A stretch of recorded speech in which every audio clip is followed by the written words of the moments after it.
திருவாரூர் மாவட்டம் திருத்துறைப்பூண்டி அருகே ஆற்றை தூர்வாரி சீரமைக்க 43 கோடி ரூபாய் நிதி ஒதுக்கப்பட்டும் பணிகள் தொடங்கப்படவில்லை என கூறி விவசாயிகள் உண்ணாவிரத போராட்டத்தில் ஈடுபட்டுள்ளனர். வளவன் ஆற்றை தூர்வாரி சீரமைக்க நிதி ஒதுக்கப்பட்டு நீண்ட நாட்கள் ஆகியும் பணிகள் துவக்கப்படாததால் விவசாயிகள் பாதிக்கப்பட்டிருப்பதாக அவர்கள் மேலும் குறிப்பிட்டனர்.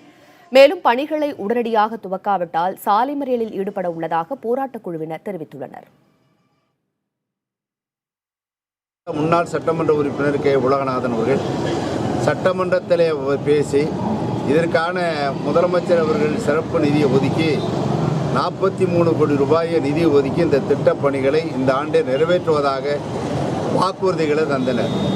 அதற்கான முகாந்திரங்களும் அறிவிக்கப்பட்டது. இன்று வரலையும் அந்த வளவானாறுகள் ஆழப்படுத்தவில்லை, அகலப்படுத்தவில்லை, தூர்வாரும் பணிகளை மேற்கொள்ளப்படவில்லை.